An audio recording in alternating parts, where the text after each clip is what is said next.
Bien. ¿Me escuchan ahora? Sí, Ahora sí. ahora sí. Bien. Ahora sí. Bueno, perfecto. Vamos a ver si continuamos con el problema. Habíamos estado acá, habíamos pasado esto, estábamos en esto, estábamos en esto. ¿No es cierto? Bien, le decía que... No está presentando. ¿Ahora me escuchan?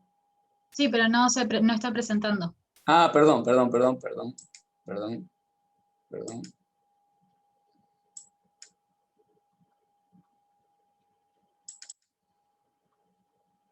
No, a ver, no. Segundo que me equivoqué de... Un segundo.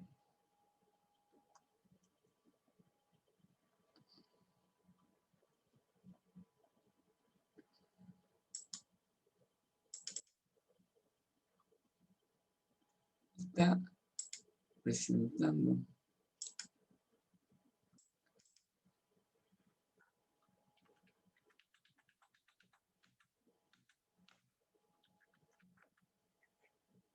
A ver. Tengo problema con la computadora, la envié a arreglar. ¿Me están escuchando bien? Sí, profe. Realmente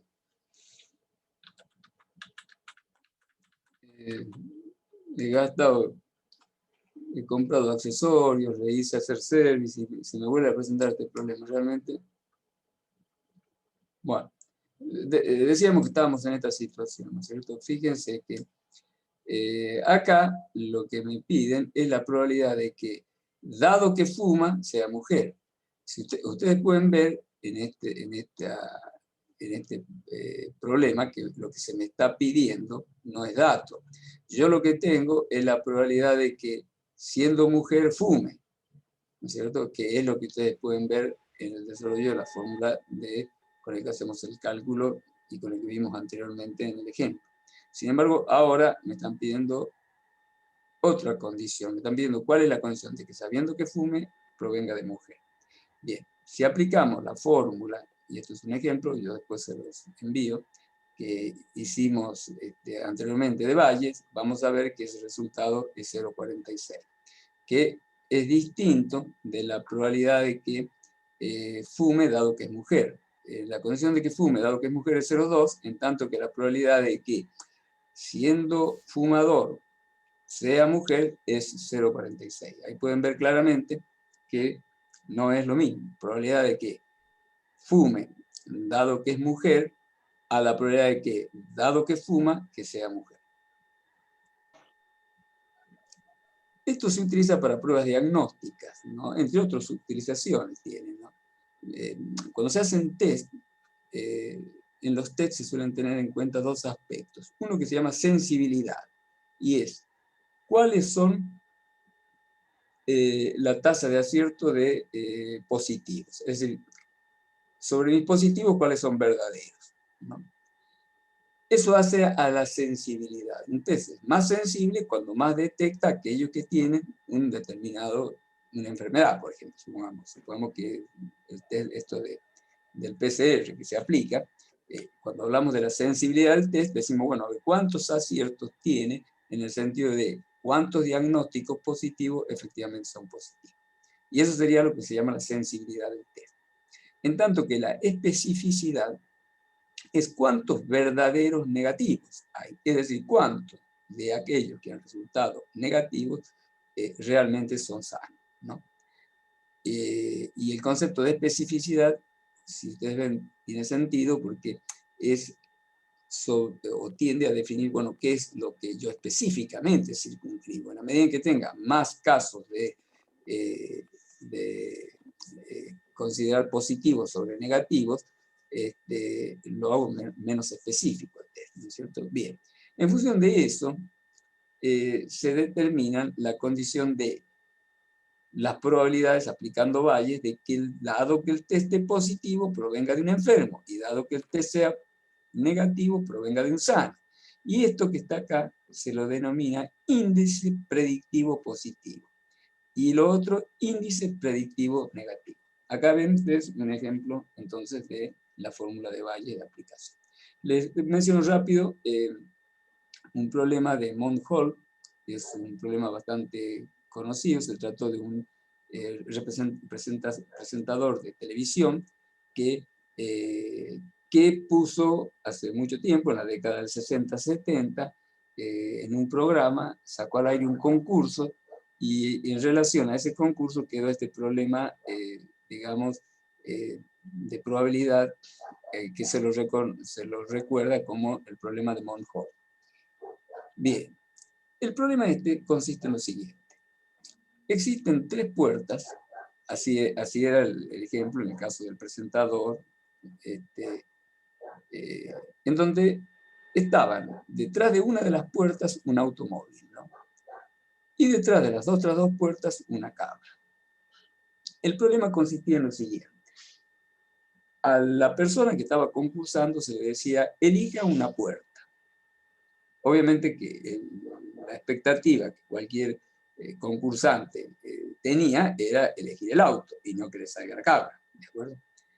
Pero bueno, como desconocía detrás de cuál de las 3 puertas estaba el auto, elegía cualquier puerta de las 3.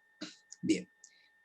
Luego de eso, ocurre lo siguiente. El presentador, que sabe qué hay detrás de cada puerta, es un dato importante, abre una de las 2 puertas restantes y aparece una cabra. ¿De acuerdo? Entonces, el problema, lo que les dice es, expliquen o digan, o mejor dicho, vea, le da la chance al concursante de cambiar de elección. Es decir, el concursante había elegido una determinada puerta, el caso, por ejemplo, sería la puerta A. De las 2 otras puertas, que como el concurso les dije, el que conducía el programa sabía qué es lo que había, abre una de esas puertas restantes y aparece una cabra, y le dice al concursante, bueno, ahora usted puede quedarse en la elección anterior, es decir, mantenerse en la puerta que eligió A, o cambiar de puerta. La pregunta es, ¿ustedes creen que el cambiar de puerta modifica su probabilidad? ¿Sí o no? Bien. Este es un tema que me gustaría que ustedes lo analicen, ¿no? Yo se lo podría explicar rápidamente, pero prefiero que lo analicen, y sobre el análisis que ustedes hagan, y después me podrán preguntar en algún momento si tienen alguna duda importante, en fin, pero la idea es que ustedes lo traten de analizar, porque se van a dar cuenta acá, y eso es lo que les quería marcar, o les hacía referencia recién, cómo hay casos en que nuestra intuición nos puede llevar a errores, ¿no? Así como le había dicho en el anterior caso, que nuestra visión intuitiva nos ayudaba en el problema, hay casos en que eso no ocurre, que es al revés. Bueno, este problema se los dejo abierto. Yo se lo voy a incorporar en el tema de hoy. Yo pensaba explicárselo, pero por ahí prefiero que mejor que lo piensen, y en todo caso después lo ven. ¿No vale decir ahora entonces? No, lo dejo con la espina. Pero piénsenlo y vean cuál es la asociación. Yo les voy a enviar después una lista de temas para que hagan complementarios de la clase de hoy, ¿no? Bueno, ahora vamos a ver variables aleatorias, ¿no? ¿Están viendo la pantalla o no? Sí, se ve. Sí, Sí, se se ve. ve, profe. Bueno, muy bien. Bueno. Bien, disculpen, yo les armé un PowerPoint, me parecía mejor escribirles, hay muchos PowerPoint hechos con mucha información que no es la que uno quisiera, con la que uno quisiera armarlo, así que preferí así armarlo a mano alzada de esta manera. Discúlpenlo por allí la letra, pero bueno, creo que van a poder entender. Bien, vamos entonces a ver qué es una variable aleatoria, que obviamente surge de una definición, ¿eh? Y también qué es una distribución de probabilidad. Bien, suponemos que a cada punto de un espacio muestral, ¿no es cierto?, nosotros le asignamos un número. ¿Bien? Vamos a poner un ejemplo. Supongamos que tengo el espacio muestral resultante del lanzamiento de dos veces en forma consecutiva una moneda. Ese espacio muestral, ¿no es cierto?, sabemos que es sello-sello, cara-sello, sello-cara y cara-cara. Acá está un poquito borrado, pero es así. Sello-sello, cara-sello, sello-cara y cara-cara. ¿De acuerdo? Ese espacio muestral es toda la forma en que se puede presentar los resultados del experimento del lanzamiento 2 veces consecutivo de una moneda.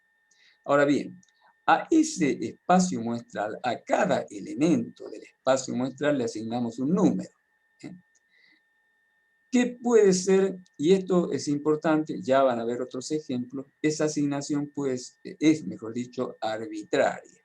A veces tiene una cierta relación con algo, o a veces simplemente es puramente arbitraria. Vamos a ver. Pero en este caso sí tiene relación con algo. Yo digo, bueno, ¿qué número le voy a asignar?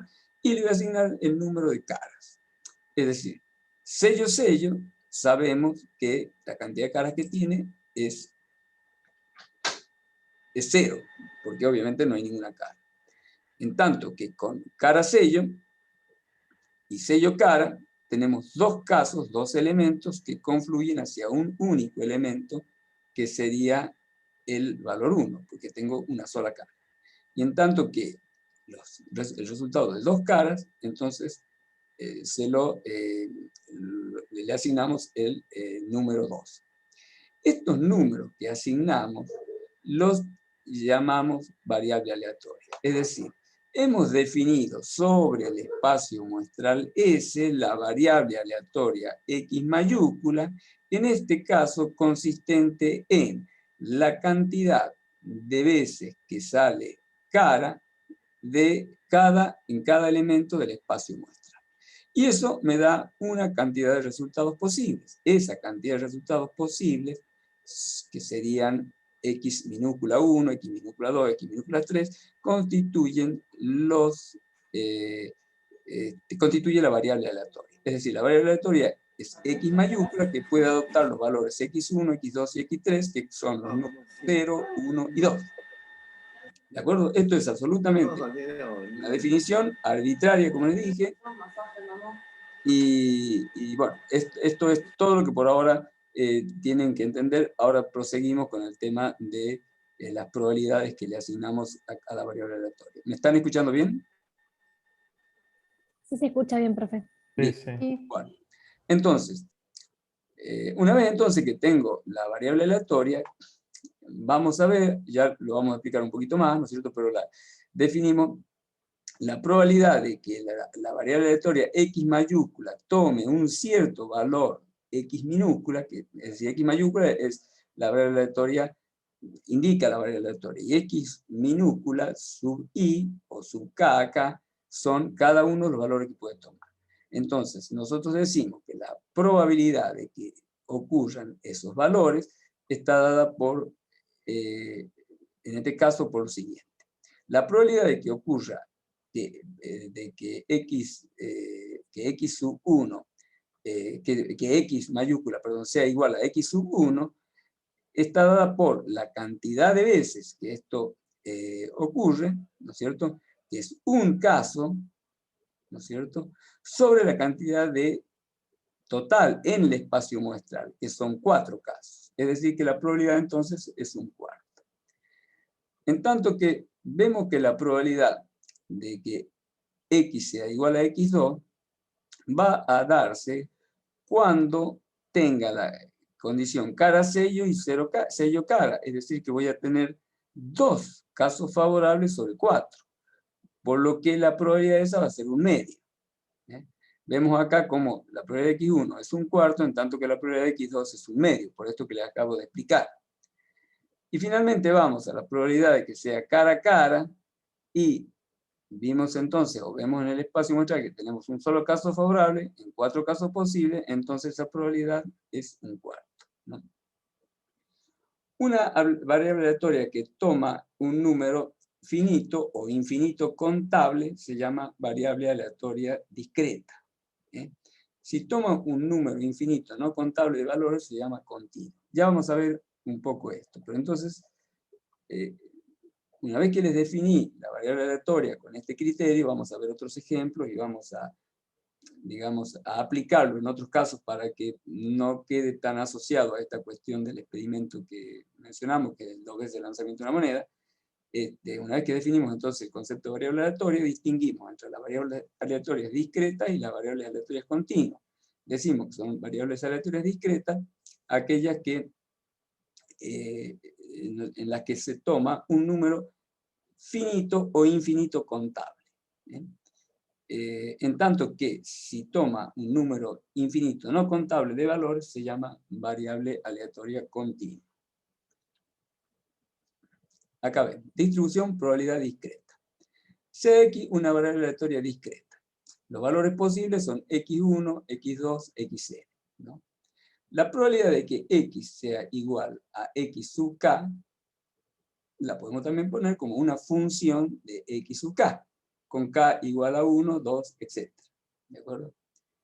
Introducimos la función probabilidad 2, que sería probabilidad de x, variable aleatoria genérica, igual a x minúscula, ¿no? Y a eso lo podemos definir como función de x. Ahora bien, para x igual a x sub k, ¿no es cierto? 2 se reduce a 1. La fórmula, esta expresión, cuando x vale x sub k, esta expresión número 2 se reduce a esta expresión.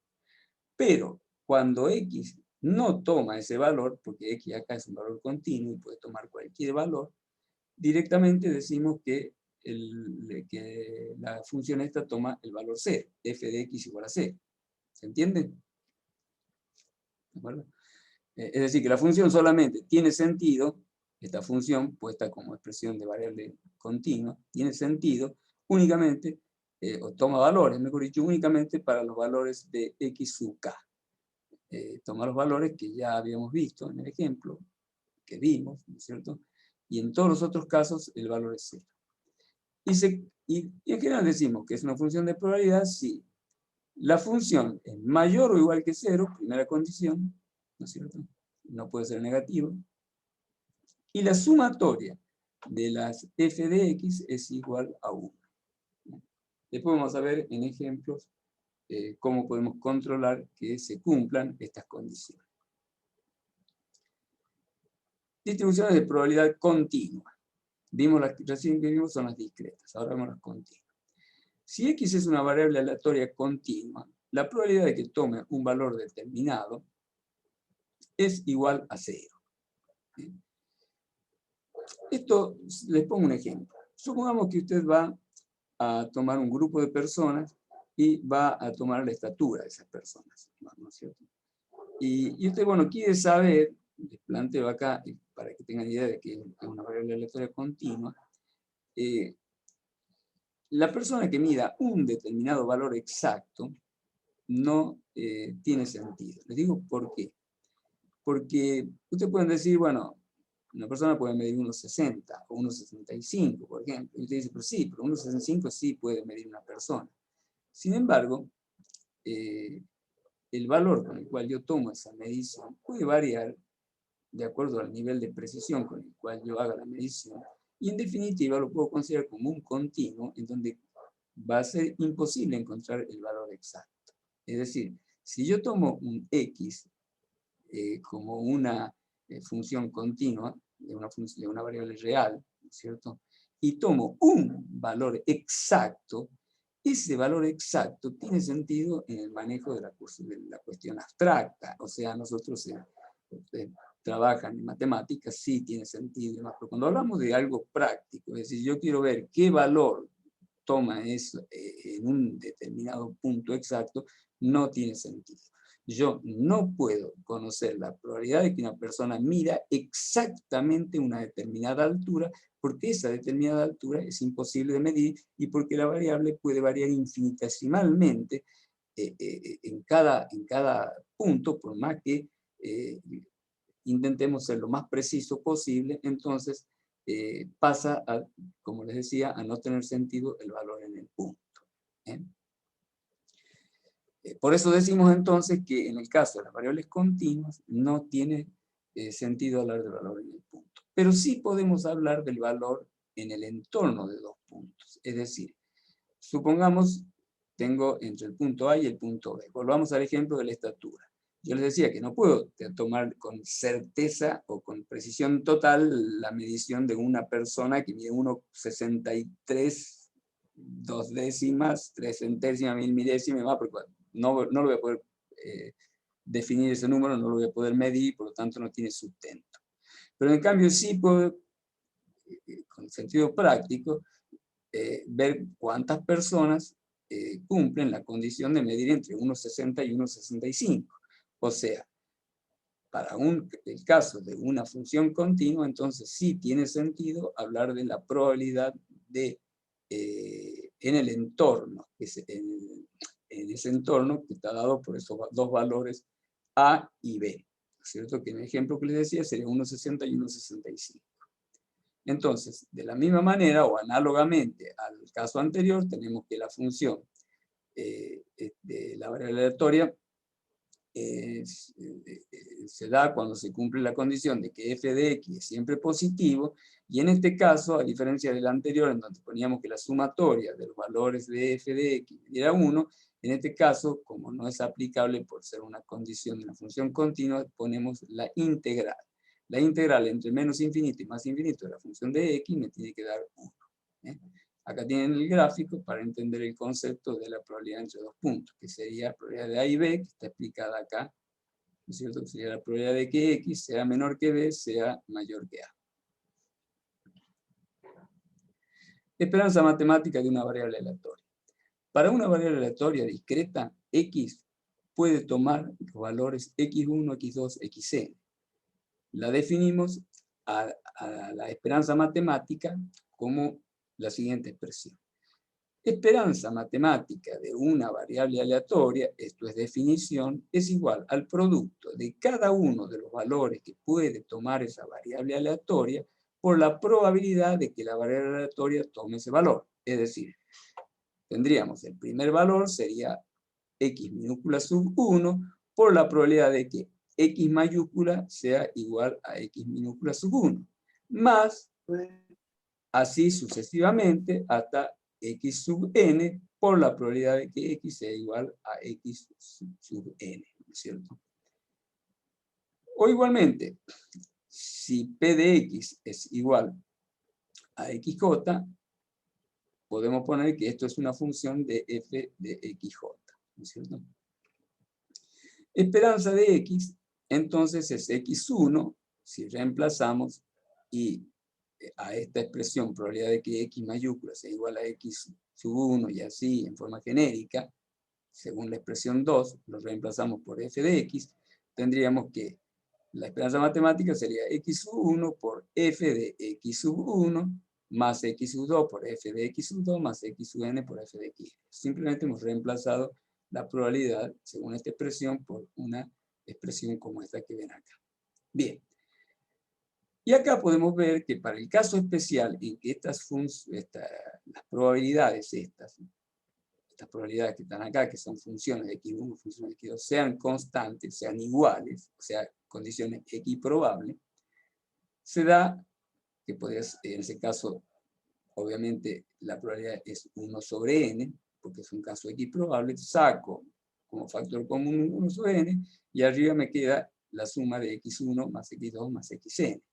Y para ese caso particular, la esperanza matemática es el promedio de los valores. Este promedio, vamos a verlo más adelante, cuando veamos estadística, se le llama media aritmética.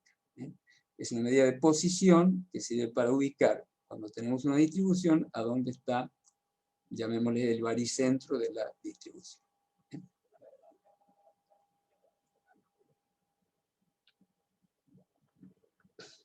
Ejercicios de esperanza matemática. En este ejercicio vamos a ver dos cosas. Uno, para que vean con qué, digamos, grado de arbitrariedad yo puedo definir los valores de las variables aleatorias. Y lo segundo es tratar de entender el sentido de la esperanza matemática. Bien, supongo que yo tengo un juego en el cual consiste en el lanzamiento de un dado. Y arbitrariamente asigno que si sale el número 1, ¿no es cierto?, ni gano ni pierdo. Si sale el número 2, gano 20. Si sale el número 3, gano 40. Si sale el número 4, ni gano ni pierdo. Si sale el número 5, pierdo 30. Y acá me está faltando 1, me parece. A ver. 1.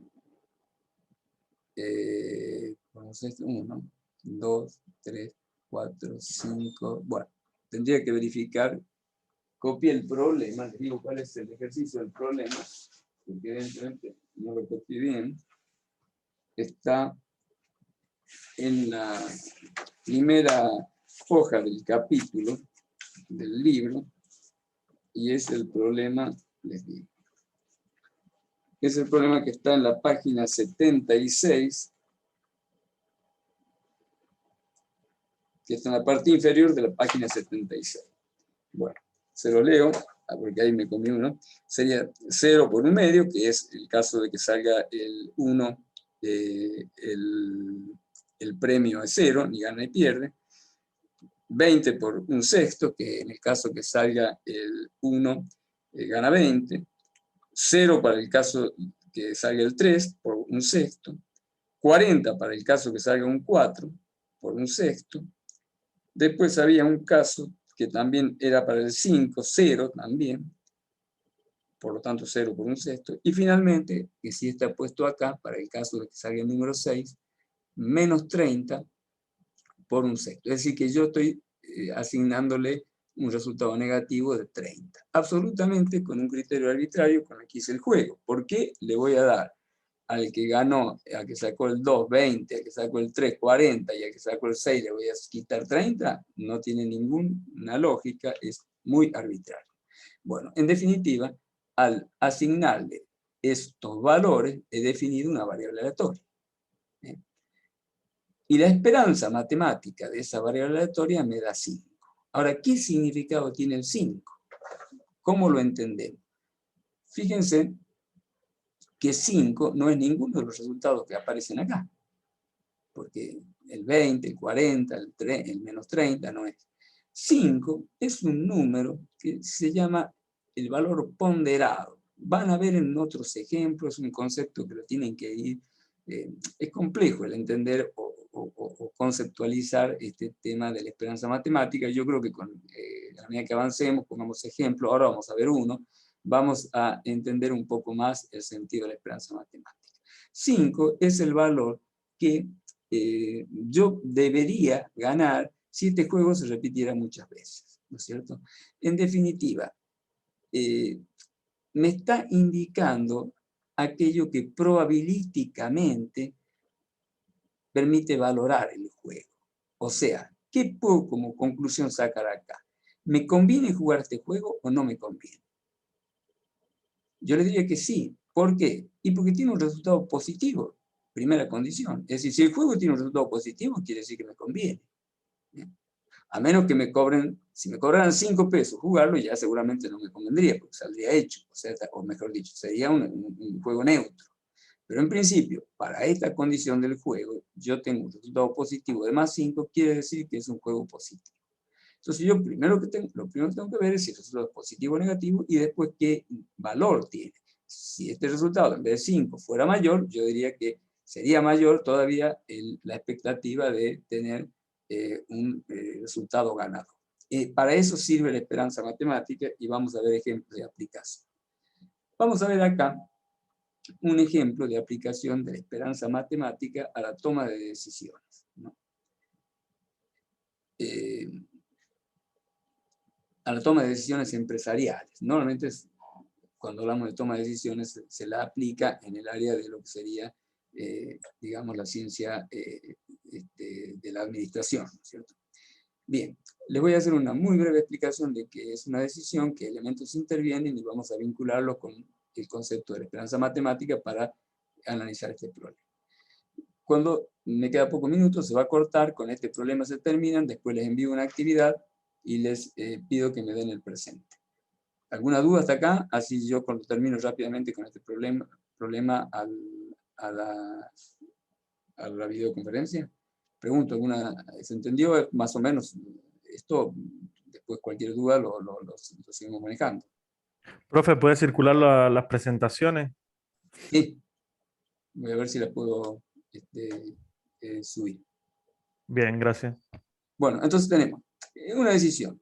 La decisión es algo que tomamos todos los días ustedes toman decisiones, todos tomamos decisiones. Pero cuando hablamos de técnica de decisión, en general, como les decía, estamos hablando de la ciencia aplicada en el área de la administración de empresas.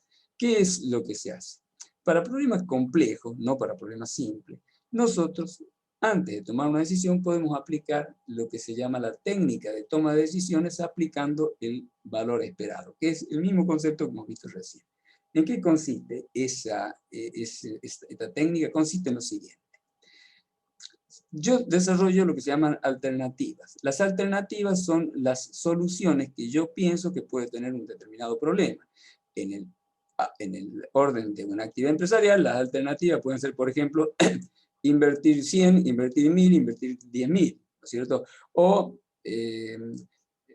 realizar una ampliación de la planta o eventualmente hacer una nueva planta, en fin, pueden aparecer muchas alternativas de decisión, depende de cada problema que se presente, ¿no es cierto? Pero en definitiva, las alternativas, como le dije, son modos que concibe el empresario. Concibe significa que él los ve y los diseña como modo de solución a un determinado problema. Supongamos que el problema es que quiere ganar más plata o que quiere ganar más por presencia en el mercado, en fin, distintas situaciones. Bien, él a su vez también tiene que concebir lo que se llaman futuros.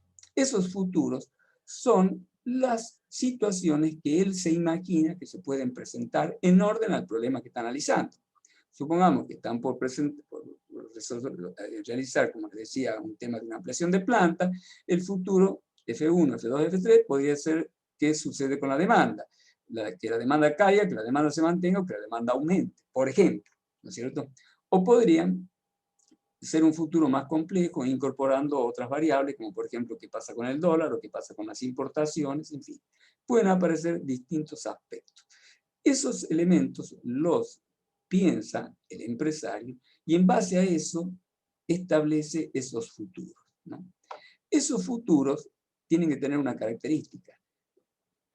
Tienen que ocupar todo el espacio muestral. Es decir, que, por otro lado, perdón, acá les aclaro, con un concepto de probabilidad subjetiva, y esto se los aclaro muy rápidamente, subjetiva es cuando lo hago con una apreciación, no es como el dado, en donde yo tengo probabilidad objetiva, puedo calcular un sexto o 2 sextos, o lo que sea, pero si hablo de otro tipo de cosas, como que sube el dólar o que no sube el dólar, aplico probabilidad subjetiva, que las puedo valorizar en el 0,5, 0,6 o lo que sea. Ese es el concepto de probabilidad subjetiva. La probabilidad subjetiva también las piensa el empresario y dice que el futuro F1 tiene una probabilidad subjetiva de 0,2, el futuro F2 tiene una probabilidad subjetiva de 0,7 y el futuro F3 tiene una probabilidad de 0,1. Bien, ahora bien, se sacan, en base a cada una de las alternativas que él desarrolló y a los futuros, los resultados posibles. Es decir, si yo agrando la planta o si invierto, ¿qué pasa si se da el futuro F1 que disminuye el mercado? O así, cada una de las condiciones estas van definiendo entonces en sus encuentros valores de resultados económicos. En este ejemplo, yo no lo he tomado con una cierta lógica, porque he querido sacar otra riqueza del ejemplo, ¿no es cierto? Pero lo que normalmente uno tiene que hacer es ver qué futuro definió y qué pasa con A1 y en el encuentro qué valor tengo y calcularlo acá y así para A2 y así para cada uno de los elementos. Bien. Bueno, una vez entonces que tenemos esto, calculamos el valor esperado, que sería, para A1 sería 10.000 por 0,2 más 800 por 0,7 menos 1.000 por 0,1 y eso me da 2.460, que sería la esperanza matemática de A1. En donde A1 acá constituye una variable aleatoria, por eso tiene una esperanza matemática. Fíjense que acá nosotros, el espacio muestral está dado por estas 3 condiciones de futuro que yo definí. Y a estas 3 condiciones de futuro que yo definí les asigné las variables aleatorias estas. en donde acá x mayúscula sub 1 estaría dada por x mayúscula sub 1, sub 1, sub 2 y sub 3. Es decir, en síntesis, acá hemos definido 3 variables aleatorias sobre un mismo espacio muestral. Y por lo tanto tengo 3 esperanzas matemáticas distintas. Ahora bien, la esperanza matemática para la alternativa A1 me da 2460. La esperanza matemática para la alternativa A2 me da 1800 y para la A3 me da 4160. Yo les expliqué recién que mientras más alta es la esperanza matemática, el juego más me conviene. Entonces, hay 3 técnicas que yo rápidamente les voy a explicar de toma de decisión. La primera es según el criterio del valor esperado. Según el criterio del valor esperado, yo voy a elegir aquella que más probabilidad, que mejor resultado me dé, que es la A3, 4160. Ustedes me podrán decir, pero si se da el futuro F1, pierdo 2.000 pesos.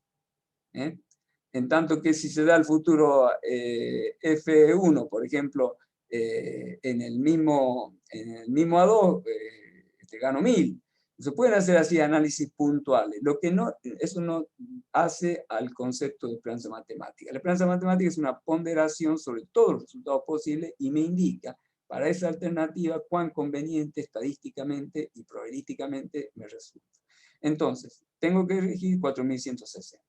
Ahora hay otro criterio de decisión. Yo puedo decir, no me voy a basar solamente en el criterio de valor esperado. Supongamos que yo diga, bueno, perder más de 1.500 pesos constituye una situación catastrófica. ¿Qué significa una situación catastrófica? Una situación que no estoy dispuesto a asumir. Por ejemplo, supongamos que diga que pierdo más de 1.500, me fundo el negocio. Entonces, ¿qué pasa?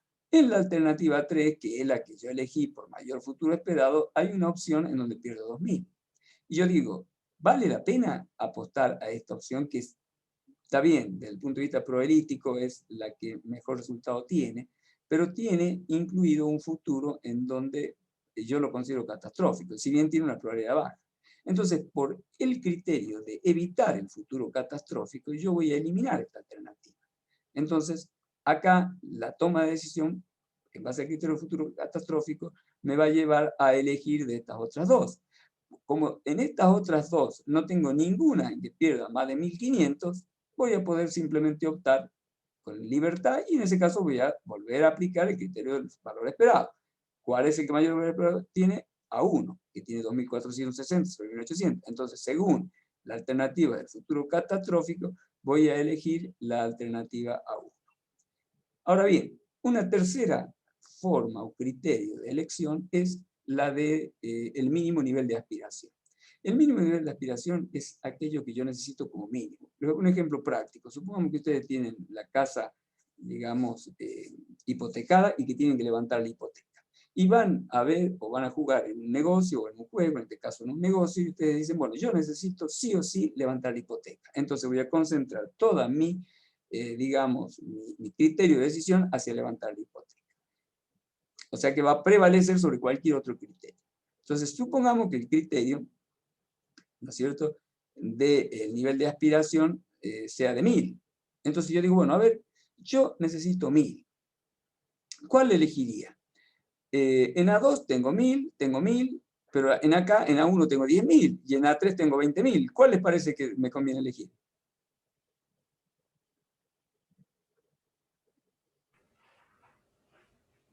¿Me escuchan?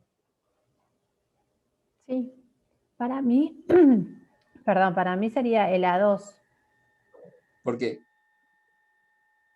Y porque en F1 no pierdo, en F2 no pierdo y en F3 tampoco. En cambio en los otros dos, en F3 estoy perdiendo 1.000 y 2.000 si arriesgo. Está bien, pero usted lo sacó en base a cantidades, me dijo en F2 y en F3, y no importa en F2 y en F3, lo que sí importa es la probabilidad. Aunque acá yo no hubiera ganado, yo acá tengo que 0,7 de probabilidad de ganar. O sea que yo tengo mucho más probabilidad de ganar por acá que acá. Acá gano más plata, pero tengo probabilidad de 0,2 de ganar. Acá también gano más plata, pero tengo probabilidad de 0,2. Acá gano 1.000 con 0,7 más 0,1, o sea, serían 0,8. Claro. En realidad, con 0,7 ya sería suficiente. Aunque este 1.000 fuera un número inferior, este es aquel de aquello